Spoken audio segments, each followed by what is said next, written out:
Kerumunan besar turun ke jalan pada hari Sabtu di ibu kota negara untuk protes, No Kings, ketiga, bergabung dengan yang lain di seluruh Amerika Serikat untuk menentang apa yang menurut penyelenggara merupakan perluasan kekuasaan yang belum pernah terjadi sebelumnya oleh Presiden Donald Trump.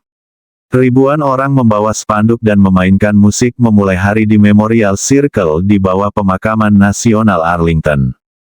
Kerumunan yang keluar dari stasiun metro Pemakaman memadati gerbang keluar saat mereka mengalir menuju jembatan Memorial Arlington ke distrik tersebut. Kerumunan padat sudah memadati sekitar kolam refleksi Monumen Lincoln pada Sabtu pagi. Ratusan orang kemudian pindah ke National Mall dekat gedung Capitol AS pada sore hari untuk unjuk rasa terpisah bertema, "Singkirkan Rezim", di mana sejumlah pembicara, termasuk mantan petugas kepolisian Capitol AS Harry Dunn, mendesak Kongres untuk memakzulkan Presiden. Dunn, yang mencalonkan diri sebagai anggota Kongres di Maryland pada tahun 2026, sedang bertugas selama kerusuhan tanggal 6 Januari tahun 2021. Seorang penyelenggara No Kings Day dan koordinator komunikasi nasional untuk kelompok advokasi 50.501, Panitia Nasional memperkirakan lebih dari 3.000 demonstrasi di seluruh Amerika Serikat, di setiap distrik Kongres, dan pawai di seluruh dunia diselenggarakan di 6 benua.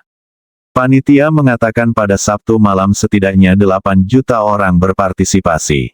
Tidak ada insiden demonstrasi nasional, No Kings, sebelumnya pada bulan Oktober menarik jutaan warga Amerika ke jalanan, dan protes pada hari Sabtu diperkirakan pesan seperti, "Tidak ada perang," berbondong-bondong menuju Capitol.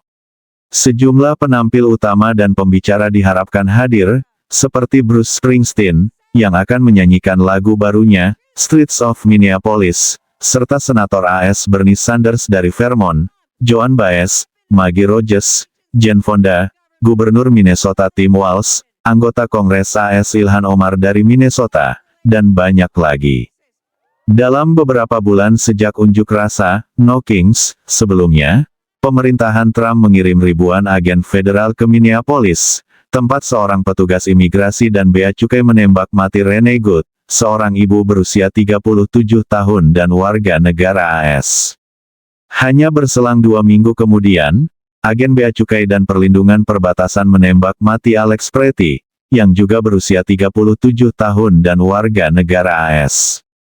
Robin Eller, yang berasal dari Minneapolis tetapi ikut berdemonstrasi di New York City, mengatakan bahwa ia perlu menjadi bagian dari demonstrasi tersebut. "Kami telah menyaksikan 2 tetangga kami ditembak dan dibunuh tanpa alasan lain selain mencoba melakukan hal yang benar untuk sesama manusia di komunitas kami," katanya. "Jadi kami merasa bahwa setiap kali kami memiliki kesempatan untuk menjadi bagian dari gerakan yang membantu mewujudkan akuntabilitas, itulah yang ingin kami lakukan." Dalam beberapa bulan terakhir, banyak insiden kekerasan tingkat tinggi antara penegak hukum federal dan masyarakat beredar luas di media sosial dan laporan berita. Salah satu video yang terkenal merekam agen ICE yang dengan kasar menarik Alia Rahman, warga Amerika keturunan Bangladesh, dari kendaraannya saat ia memberitahu petugas bahwa ia penyandang disabilitas, menurut kesaksiannya di hadapan para anggota parlemen di Capitol Hill. Penangkapan penting lainnya juga terjadi di seluruh negeri, termasuk di Nashville, Tennessee, di mana agen ICE menangkap jurnalis berusia 35 tahun, Estefany Rodriguez Flores, meskipun permohonan suakanya masih dalam proses. Flores dan suaminya, seorang warga negara AS, baru saja mengantar anak mereka yang berusia 7 tahun ke sekolah sebelum penangkapan tersebut. Jumlah peserta pawai, No Kings, di Washington DC, terlihat lebih banyak dibandingkan pawai bulan Oktober lalu. Para peserta membawa spanduk yang memprotes kampanye deportasi massal Trump, kenaikan biaya perawatan kesehatan, dan penghapusan sebagian besar isi berkas Epstein oleh pemerintah. Seorang pembicara yang menggalang massa di sisi Virginia dari jembatan Memorial Arlington mendesak para peserta untuk memberikan suara dalam pemilihan paruh waktu 2026 mendatang yang akan menentukan kendali atas Kongres. "Ayo kita mulai pawai, ayo kita berjuang," katanya. Di seluruh negeri, pesan-pesan yang menentang perang Trump selama sebulan di Iran juga menjadi sorotan utama. Presiden meluncurkan operasi gabungan dengan Israel pada tanggal 28 Februari yang sejak itu menyebar ke seluruh Timur Tengah dan menyebabkan krisis kekurangan minyak di seluruh dunia. Sejauh ini 13 anggota militer Amerika telah meninggal, dan lebih dari 300 lainnya terluka, termasuk 15 orang yang terluka sini untuk menunjukkan solidaritas dengan massa. Mereka tidak tahu betapa banyaknya jumlah kami, katanya.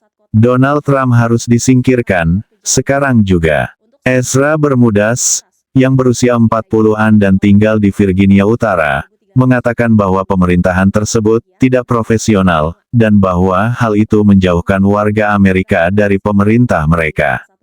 Seorang politisi yang baik akan membuat kita merasa menjadi bagian darinya. Saat ini, rasanya kita bukan bagian darinya, katanya.